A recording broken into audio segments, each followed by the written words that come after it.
Hi everyone. It's summertime and it is all sorts of fruits and vegetables, and I've got all sorts of things that I'm doing. And I had made some peach brandy earlier, and I actually had some peaches left over that I already sliced up. And I was gonna grill them, but I decided I'm not going to do that.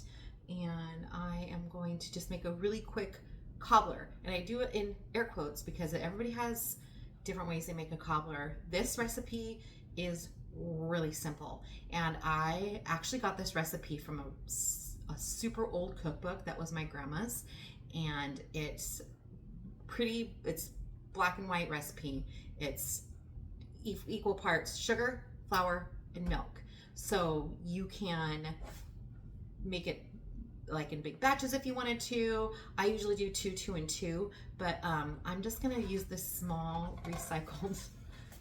I'm one of those people, I recycle things. If you can't recognize this, it's from Costco, from their fettuccine or their Alfredo. I'm just gonna use this, and because I'm just gonna make it just for dessert tonight. I don't need to make a big batch of cobbler.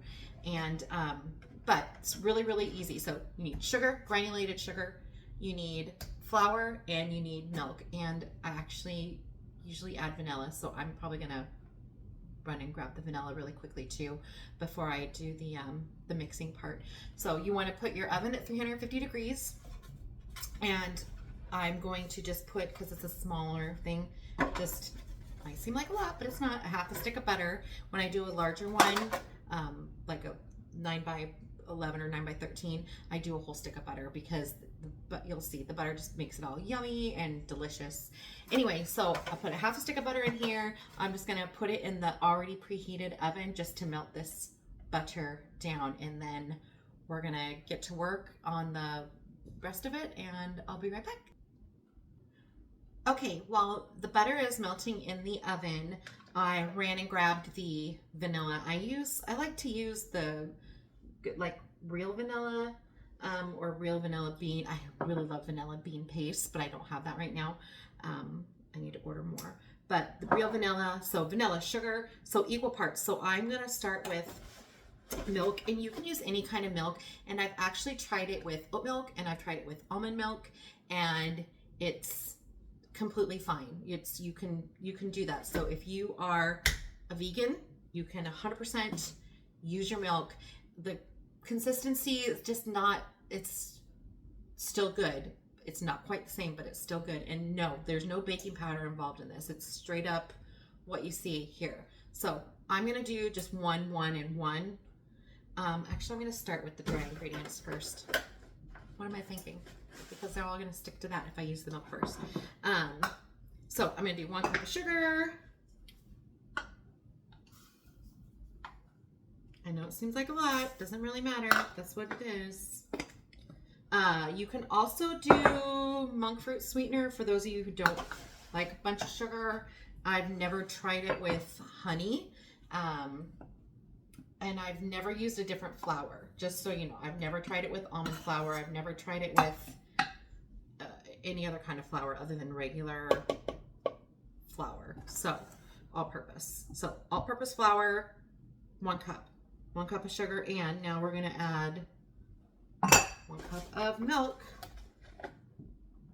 So I will tell you that when you, because you're gonna pour this into your hot pan that your butter has been melted in, you wanna make sure that you have a pan that isn't going to bust on you. I sometimes will leave, make a little bit more room temp, or you can even heat up your milk so it's not so hot going in, or cold going into the hot pan. But it's, unless you want a broken pan, it's pretty necessary just to make sure you use something that can handle, or that's tempered and can handle it. I usually do two, and two, and I'm kind of thinking I should have done that because this just doesn't make a lot. And I know it's a smaller pan than I usually use, but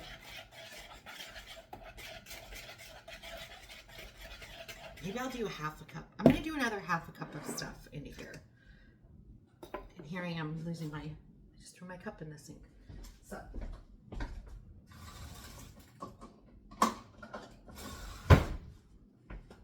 Okay, my half cup is getting washed, so I'm gonna do another third of a cup of stuff. Third.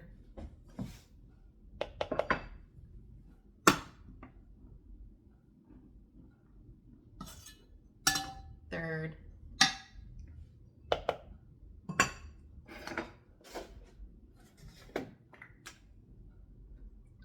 I don't need to repeat that. Third. All right, that's that. I think I'll be happier with the quantity here this time.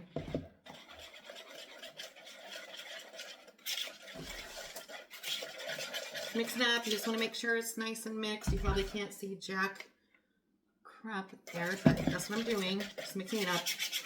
On the sides, make sure it's all down. I have probably about, this looks about to be 2 cups, maybe 2.5 cups of sliced peaches. We actually usually do blueberries. You can do a mix. I'm just dumping in probably about a good tablespoon of vanilla. I do usually blueberries, but you can do strawberries, peaches. You can do strawberry peach. You can do whatever kind of fruit. I've done, not done apple before. You want to do like a softer fruit or a berry. You can do blackberries. You can do raspberries. You can do anything in the berry family. Cherries. I've done cherries. I've done a mix of cherries and peaches. I've done pineapple. You can do all sorts of stuff. Okay, so that's mixed up. And I'm going to peek at the butter because it should actually be melted at this point. It's not quite melted. So I'm just gonna fast forward this. See ya in a few. Okay, you can see I've got nice melty butter. I love the smell of melted butter. I don't know, I'm sure I'm not alone in that. I love the smell of melted butter. Anyway, I've got butter all melted. We are going to, this is all mixed up. So in here I have 1 1/3 cup of flour, 1 1/3 cup of milk, and 1 1/3 cup of sugar, and then about a 1 tablespoon, I figured, of the vanilla. And you can mix, you can add cinnamon if you want, you can add nutmeg if you want, you can add, do whatever. We like it plain Jane. We're probably gonna have it with some vanilla ice cream later, we'll see. Anyway, so you just pour this right over your hot buttered pan, right into it. Make sure you scrape all the goodness out of that bowl into there. Super easy, you guys. This is like, everybody, I don't know anybody who doesn't like this dish. It's just so easy. And I think that was the perfect amount, by the way. And then you just start putting your fruit on, and there's no rhyme or reason. Just pop it in there, just put it on there. Make sure to get around the edges. I just kind of try to make it a little even, but just put it in there. And then you are gonna pop this back into the oven for about 45 minutes, 45 to 50 minutes, depending on your oven. And then it should be done. And so you want to let it set.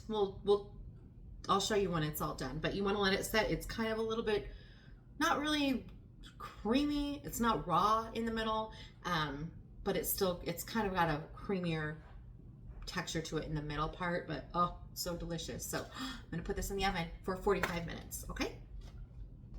Okay, our cobbler is done.